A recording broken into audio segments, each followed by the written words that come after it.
Thank you.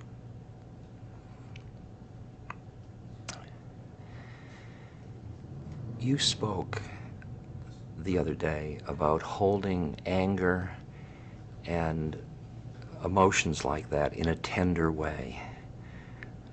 Could you speak a little bit more about that? Holding anger like a mother holding the baby, because loving kindness is us, but anger is also us. Also us. So one part of us taking good care of another part.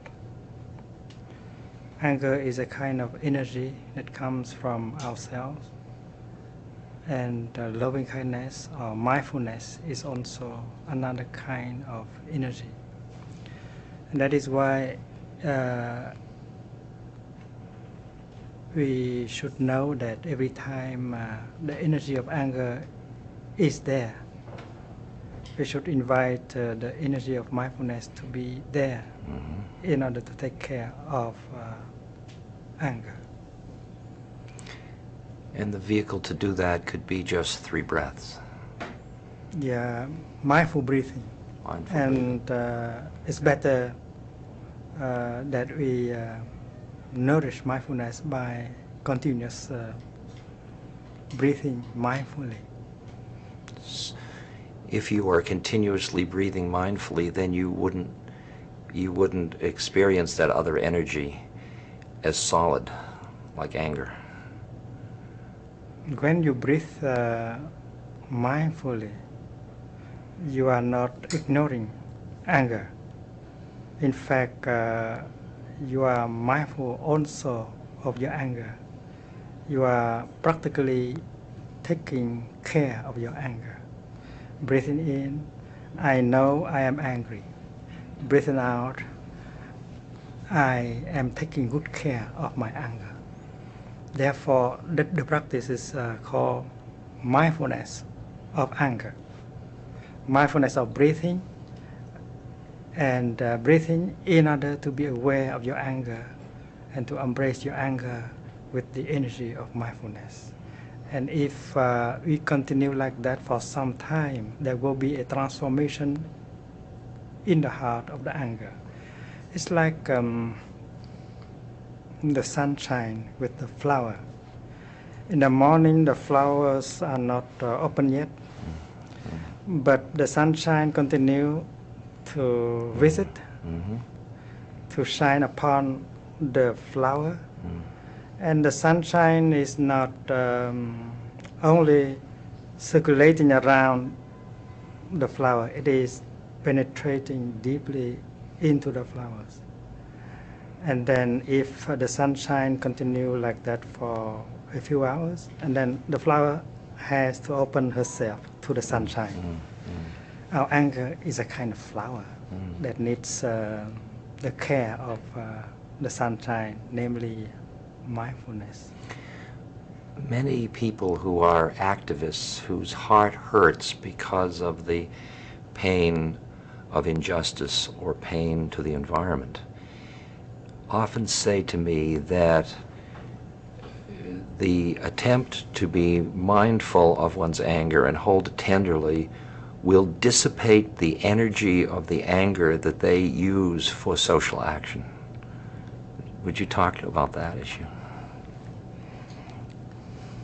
The energy of anger may be a source of energy, but when you use anger as energy, there may be danger, because when you are angry, you are not lucid. You may say things, or you may do things that can be very destructive. That is why it's better to use other forms of energy, like the energy of compassion, the energy of understanding. But the energy of anger can be transformed into the energy of understanding and of compassion. We don't have to throw away anything. We need only to know how to transform one form of energy into another. There is such an overriding use of the energy of the intellect in this culture among political people or business people, and so little appreciation or respect, but appreciation for mindfulness, for the reflective mind. What are the vehicles for awakening that kind of valuing of mindfulness into a culture? The intellect is not everything of our being. Sometimes people understand what is going on and what should be done, and yet they don't act as if they have understood. Therefore, we have to practice so that that kind of understanding become a reality and not just a few notions in our mind. For instance, the reality of impermanence. It's easy to get people to agree that things are impermanent. They may understand it completely, but they act as if things are permanent. Including themselves. Yeah. Yes. And if they are able to keep alive the insight of impermanence in them, and then they would not do the things that will destroy themselves and destroy the other people. They would do whatever they can do in order to make happy themselves and the other person. Like many people cry and suffer when the person they love disappear or left them.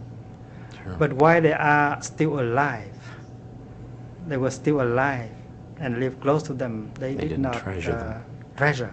No. They did not do what should have been done in order to make that person happy. So the insight of impermanence should be nourished in our daily life, and that is why we do not need impermanence as a notion, but as a samadhi, a concentration. You live your daily life in such a way that the insight of impermanence is there always with you. That's partly because of being in the present moment. Yes. In which each thing then, it's a new moment and a new moment and a new moment. Yes. Yeah. When you are mindful, you touch deeply which is there and who is there, because mindfulness is the capacity of being there in the present moment.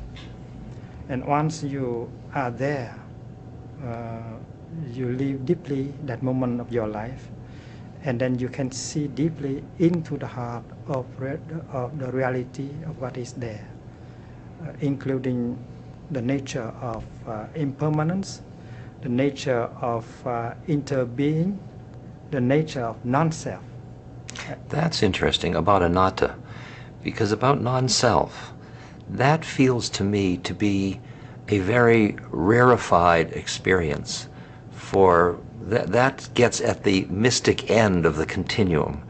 I mean, interbeing still allows for entities, for it doesn't require the surrender of separateness.